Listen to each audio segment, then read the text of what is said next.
మీద తెలంగాణ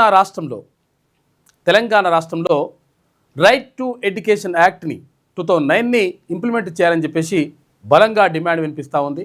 తీన్మార్ మల్లన్న ప్రత్యేకంగా దీనిపైన ఒక కార్యాచరణ తీసుకున్నాడు. ఎందుకంటే ఈ right to education act implement కాకపోవడం వల్ల ఈ ప్రైవేట్ విద్యా సంస్థల దోపిడీ,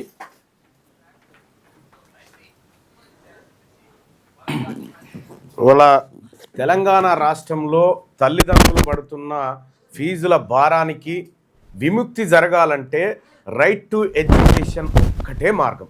అంతే. ఆ చట్టాన్ని కొత్తగా చట్టం చేయాల్సిన పని లేదు. చట్టం చేసి తయారుంది, దాన్ని ఇంప్లిమెంటే చేయాలి అంతే.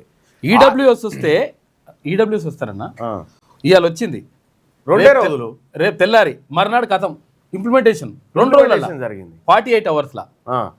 ఇప్పుడు ఇదేమో 17 ఏళ్ళ నుంచి మొత్తం 17 ఏళ్ళ నుంచి అసలు రైట్ టు ఎడ్యుకేషన్ని ఇంప్లిమెంటే చేయడం లేదు. ఒక్కసారి తల్లిదండ్రులారా, ఇవి కాంగ్రెస్ పార్టీ, బీఆర్ఎస్, బీజేపీ, ఈ పార్టీలు ఇది ఒక చట్టం ఉందన్న విషయాన్ని తల్లిదండ్రులకు కూడా ఎన్నడూ వివరించలే. వాళ్ళ మేనిఫెస్టోలలో కూడా ఎక్కడ పెట్టలే. ఎందుకు పెట్టలేదు అని అంటే, ఇది ఈ కార్పొరేట్ స్కూళ్ళ దోపిడీ ఆగిపోతే నష్టం. ఇంకొక గమ్మత్ విషయం ఏంటంటే, మీరు ఆ పెన్ ఇక్కడదే, మీకు ఇక్కడ వ్యూవర్స్ కూడా కొద్దిగా క్లియర్గా ఎక్స్ప్లెయిన్ చేయడానికి ప్రయత్నం చేస్తా. ఇప్పుడు శ్రీ చైతన్య నారాయణ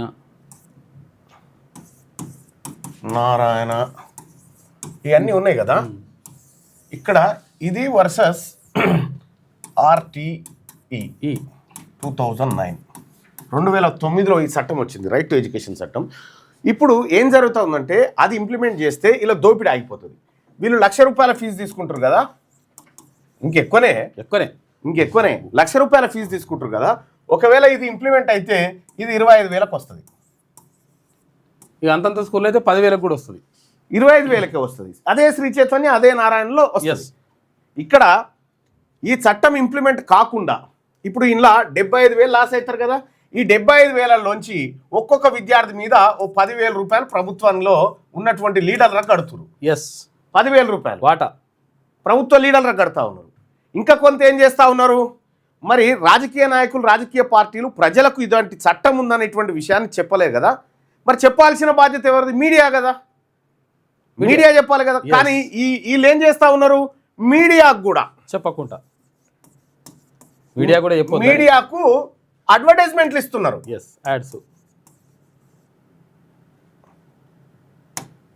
ప్రకటనలు, యాడ్స్ ఇస్తున్నారు. ఈ యాడ్స్ ఇవ్వడంతో ఏమైంది, ఈ మీడియా మూసుకుంది. ఇటు మీడియా మూసుకుంది, ఇటు ప్రభుత్వంలో ఉన్న ప్రభుత్వం మూసుకుంది.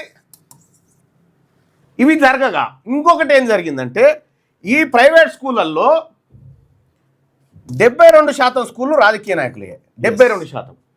ఈ దోపిడీ అంతా ఆగిపోతుంది అని చెప్పి ఇది ఇంప్లిమెంట్ కాకుండా అడ్డుకుంటా ఉన్నారు. నేను తల్లిదండ్రులకు రిక్వెస్ట్ చేస్తా ఉన్నా, రైట్ టు ఎడ్యుకేషన్ను భారతదేశంలో 9 రాష్ట్రాలు సంపూర్ణంగా అమలు చేస్తూ ఉన్నాయి. ఇప్పుడు ఇదే శ్రీ చైతన్య, ఇదే నారాయణ హైదరాబాదులో మొత్తం 205 బ్రాంచులు ఉన్నాయి. ఈ రెండింటికి కలిపి 205 బ్రాంచులు ఉన్నాయి ఓన్లీ జిహెచ్ఎంసీ పరిధిలో. వీళ్ళు తమిళనాడుకి ఎందుకు పోరా? తమిళనాడులో కూడా వీళ్ళు వ్యాపారం చేయొచ్చు కదా. తమిళనాడులో శ్రీ చైతన్య, నారాయణ గల్లికోట ఎందుకు లేవంటే, ఆడ గోవిందరాజన్ అనేటువంటి ఎక్స్ జడ్జి కట్టె పట్టుకొని ఉన్నాడు. ఆయన రైట్ టు ఎడ్యుకేషన్ ఇంప్లిమెంట్ చేసేటువంటి కమిటీ చైర్మన్ ఆయన. వీడు చెప్పినట్టు ఈడ ₹1,00,000 ఫీజు అంటే ఆడ 25,000 అంతే. అందుకు తమిళనాడు పోరు.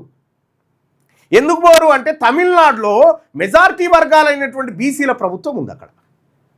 కాబట్టి వీళ్ళను అడుగు కూడా పెట్టనియరు. ఆడోటో 10 సంస్థలు ఉన్నాయి మొత్తం కలిపి వీళ్ళ కాడ, కోయంబత్తూరు మెయిన్ దాంట్లో.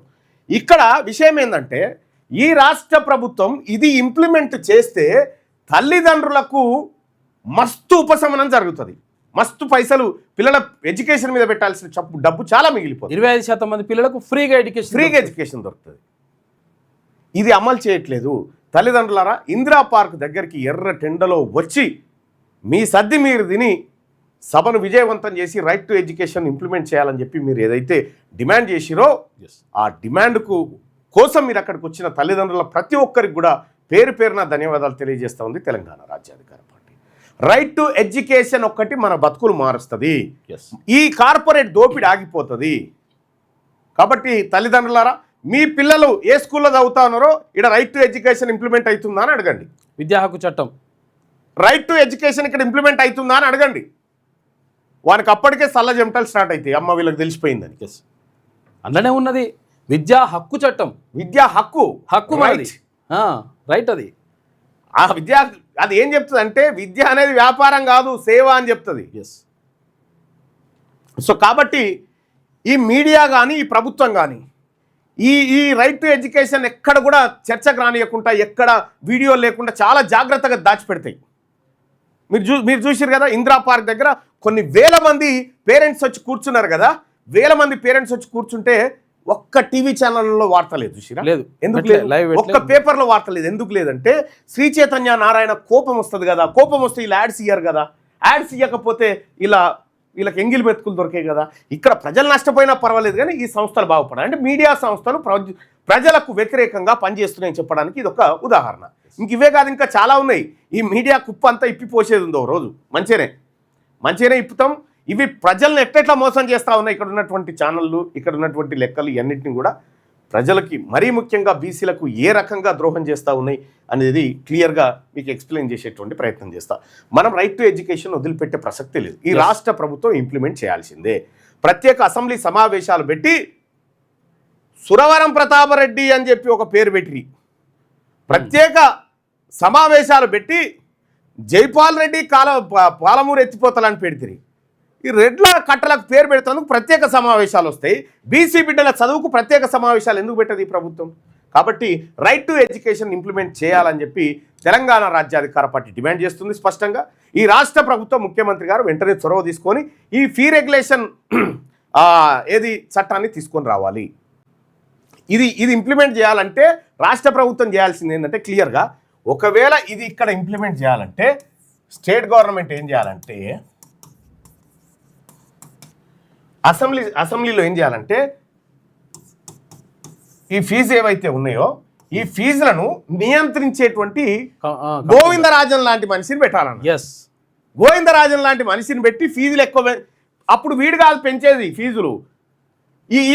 ఈ చైర్మన్ ఎవరైతే ఉంటారో ఆయన లేలే నీ పెంచే ముచ్చటే లేదు. ఇప్పుడు తమిళనాడులో ఇక్కడ శ్రీ చైతన్య నారాయణ కాడ లేకపోతే ఇంకొక కార్పొరేట్ స్కూల్ కాడికి పోగానే పోయిన ఏడా తక్కువనే కదా సార్ ఫీజు ఇస్తారంటే లేదు ఇంక్రీజ్ అయిపోయింది, అది అట్లా ఇది ఇట్లా అని చెప్తారు కదా. తమిళనాడులో అవి చెప్పడానికి లేదు. తమిళనాడులో స్కూలోడు ఫీజు పెంచుకోవాలంటే ఆ గోవిందరాజన్ గారికి దరఖాస్తు పెట్టుకోవాలి.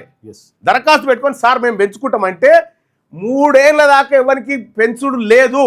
3 ఏళ్ల తర్వాత ఒకసారి పెంచిన తర్వాత 3 ఏళ్ల తర్వాత మళ్ళీ పోయి కలిస్తే దరఖాస్తు పెట్టుకుంటే ఆయన పరిసరాలన్నీ పరిశీలించి నిజంగా వీడు పెంచుకోవడానికి ఛాన్స్ ఉందా లేదా, వీడు అంతమంది చేస్తుండా లేదా అనేది క్లియర్గా తెలుసుకున్న తర్వాత పెంచాలన్నా, పెంచితే ఎంత పెంచాలనేది ఆయనే రాసిస్తాడు సిటీ. ఈడనేమో కాలేజోడు స్కూలోడు రాసిస్తే మనం కడుతున్నాం కదా, ఆడ మన తరఫున గోవిందరాజన్ గారు ఉన్నారు. ఇక్కడ ఎవరున్నారు, ఇక్కడ ఒకరు ఉండాలని చెప్పి మన డిమాండ్. అందుకోసమే ఈ ఫీజును నియంత్రించేటువంటి కమిటీని ఒకటి ఏర్పాటు చేసి ఇంప్లిమెంట్ చేస్తే లెక్క సాఫ్. నేను చెప్తున్నా కదా, పనిచేస్తలేదు. నెలకు ఒక ఏడాదికి 90,000 కోట్ల విద్యా వ్యాపారం జరుగుతుంది కదా, ప్రైవేట్స్ కార్పొరేట్స్ విద్యా వ్యాపారం. ఇది ఎంతకు వస్తుంది ఎరికేనా? దెబ్బకు 20-30 వేల కోట్లకు వచ్చి పడుతుంది గంతే. మిగతా డబ్బంతా ప్రజలకు సేఫ్.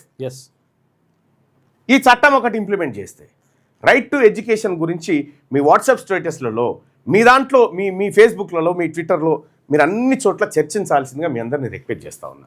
రైట్ టు ఎడ్యుకేషన్ అనేది మన హక్కు. కాబట్టి దాన్ని ఇంప్లిమెంట్ కాకుండా అడ్డుకుంటున్నటువంటి వాళ్ళు ఎవరో మీ అందరికీ తెలుసు. ఇప్పుడు మల్లారెడ్డి, రాజశేఖర్ రెడ్డి, పల్లా రాజేశ్వర రెడ్డి, వాణి గారు, అక్కడ వాణిదేవి గారు, ఇట్లా ఎన్నో యూనివర్సిటీలు పెట్టి మన రక్తం తాగుతూ ఉన్నారు. సేవ కాదు, వ్యాపారం చేస్తూ ఉన్నారు.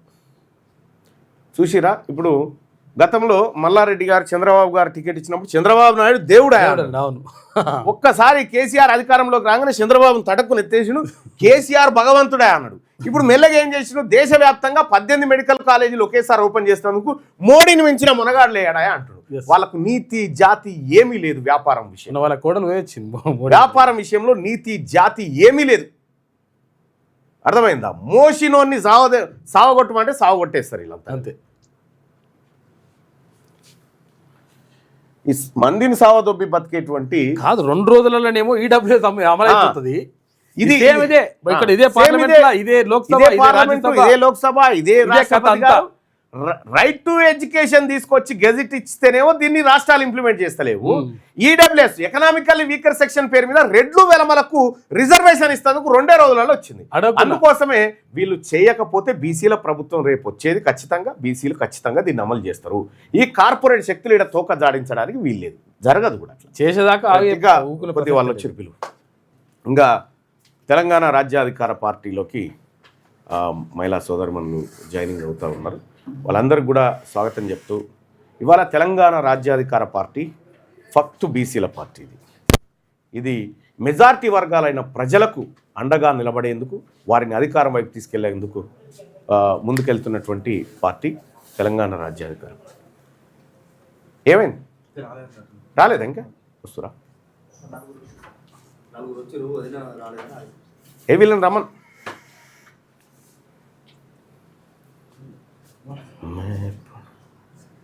తీసుకురా. నేను మరీ ముఖ్యంగా బీసీ మహిళా సోదరిమణులకు చెప్తా ఉన్నా, ఈ ఎడ్యుకేషన్ యాక్ట్ గురించి మీరు మీ భర్తలతో చర్చించండి.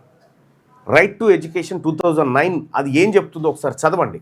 వీలైతే దానికి సంబంధించినటువంటి PDF కాపీ మీకు అందుబాటులో పెడతాం. విద్యా హక్కు చట్టానికి సంబంధించినటువంటిది మీకు తెలుగులో కూడా PDF ఉంటుంది, తెలుగులో ఉంటుంది PDF. అదంతా కూడా తీసి పెడతాం. రారా తల్లి, దా రండి. నమస్కారం నమస్కారం నమస్కారం నమస్కారం అందరికీ నమస్కారం. వీళ్ళంతా మా ఆడబిడ్డలు.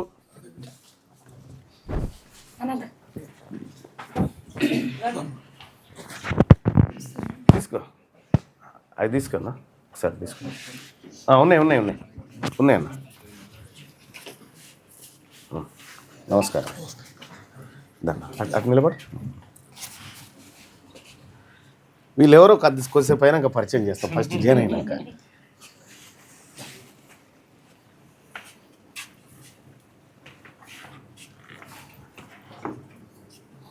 మా పెద్ద అక్కీమే. నువ్వు లేవా అమ్మ? ఇట్రా. అచ్చా అచ్చా, చాలా ఎత్తుకు ఎదిగిన హైట్లో. వద్దులే చిన్నపిల్లలు కానీ వద్దు. వీళ్ళు ఎవరనే దానికంటే మాట్లాడాలి. ఎందుకు ఈ పార్టీలో చేరుతున్నావు చెప్పు సార్. అందరికీ నమస్కారం అండి. నేను ఈ పార్టీలో చేరడానికి కారణం ఏంటంటే మల్లన్న మీద ఉన్న అభిమానము, ఇంకొకటి ఒక నార్మల్ ఫ్యామిలీ నుంచి వచ్చి ఈ సొసైటీనే చేంజ్ చేయాలి, ఈ బీసీ ఎస్టీ ఎస్సీ వర్గాలను మొత్తం ఒక ఉన్నతమైన స్థాయిలోకి తీసుకుపోవాలన్న ఒక ఆకాంక్ష ఉన్నది చూడండి. అది మాకు బలంగా నచ్చింది. ఆ ఆకాంక్షతోనే ముందుకెళ్తున్నాడు. అసలు మల్లన్న ధైర్య సాహసాలను చూసి మాలాంటి వాళ్ళకు కూడా ఒక లైఫ్ అనేది ఉంటుంది రాజకీయ భవిష్యత్తులో అనేసి మేము ముందుకు రావడం జరిగింది. ఇక ముందు కూడా తనతోటి ముందుకెళ్ళి బీసీ ఎస్టీ ఎస్టీ వర్గాలకు అందరికీ ఒక మంచి భవిష్యత్తు, ఒక రాజకీయ భవిష్యత్తు, ముఖ్యంగా యూత్ పిల్లలకి, స్త్రీలకి, మహిళలకు అందరికీ ఒక మంచి భవిష్యత్తు కలగజేయాలన్న ఆకాంక్షతోని ఈరోజు ఈ స్టూడియోకి రావడం జరిగింది, పార్టీలో జాయిన్ కావడం జరిగింది. Thank you. Right. Congress party youth Congress నుంచి స్టేట్ సెక్రటరీగా ఉన్నటువంటి మన సోదరిమణి, అలాగే పూజిత అండ్ వీళ్ళందరూ కూడా చాలా ఆలోచించి ఎందుకు తెలంగాణ రాజ్యాధికార పార్టీలో చేరాలంటే 1,00,000 కారణాలు చెప్పగలిగేటువంటి సత్తా ఉన్నటువంటి మహిళలు వీళ్ళంతా. ఇవాళ ఈ బిడ్డలు రెడ్డోల బిడ్డలు అయితే ఎట్లుంటుండే చెప్పురు. ఇవాళ రాజకీయంలో ఇంత వాయిస్, ఇంత ధైర్య సాహసాలు అన్నటువంటి ఈ బిడ్డలు అయితే ఈ పాటికే రంగంలోకి దింపి రాబోయే మహిళా రిజర్వేషన్కి వీళ్ళే ప్రతినిధులు అన్నట్టుగా చూపిస్తుండే. మేం చెప్తా ఉన్నాం, రాబోయేటువంటి మహిళా రిజర్వేషన్లో మా ఆడపడుచులు చాలా బలంగా ఉన్నారు. రాబోయేటువంటి మహిళా రిజర్వేషన్లో బీసీలకు కూడా సపరేట్ రిజర్వేషన్ పెట్టాలి. పెట్టకుండా మీరు వస్తే ఖచ్చితంగా జనరల్ సీట్లన్నీ కూడా కొట్టేస్తాం. రేపొద్దున తెలంగాణ రాష్ట్రంలో బీసీ మహిళలు, ఒక్క విషయం ఏంటంటే ఎన్ని సంవత్సరాలు అయింది ఒక గౌడ బిడ్డ అసెంబ్లీలో ఆడబిడ్డ లేక ఎన్ని సంవత్సరాలు అయింది చెప్పు? ఒక గౌడ మహిళా ఎమ్మెల్యే లేక ఎన్నేళ్ళు అయింది చెప్పు? నువ్వు పుట్టలే అప్పటికి, లేరు మొత్తమే. అగో అది కథ. ముస్లిం ఆడబిడ్డ 1956 నుంచి ఇప్పటిదాకా అసెంబ్లీలో అడుగుపెట్టలే. ఇట్లా జరిగినటువంటి అన్యాయాలను క్షుణ్ణంగా పరిశీలించిన తర్వాత మా ఆడబిడ్డలను ప్రోత్సహించాలి. తెలంగాణ రాజ్యాధికార పార్టీ ఇది ఆడబిడ్డలకు మరీ ముఖ్యంగా బీసీ, ఎస్సీ, ఎస్టీ, మైనారిటీ ఆడబిడ్డలను ఇందులో అత్యధికంగా రాజకీయంగా ప్రోత్సహించాలనేటువంటి నిర్ణయం ఉంది. వాళ్ళకు కూడా 33% ఎందుక, మహిళలు 50% ఉన్నారు కదా, 50% ఈరి 50% రిజర్వేషన్ తీసుకురారు మహిళలకు. ఎవడొద్దంటుండు? తరతరాలుగా వాళ్ళకి అన్యాయం జరిగింది. మహిళల రిజర్వేషన్ కూడా మగవాళ్ళే వాడుకున్నారు కదా, అందులో మా బీసీలు ఉండాలా. సో కాబట్టి తెలంగాణ రాజ్యాధికార పార్టీ స్పష్టమైన డిమాండ్ చేసి 33 కాదు 50% ఇవ్వాలి వాళ్ళకు. 33 కాదు 50% వాటా మహిళలకు ఇవ్వాలి. సో మహిళా శక్తిని మరింత బలోపేతం చేస్తాం. ఇవాళ మా ఆడపడుచులందరికీ కూడా స్వాగతం పలుకుతా ఉన్నాం తెలంగాణ రాజ్యాధికార పార్టీలకి. ధన్యవాదాలు. మాట్లాడతారు ఇంకో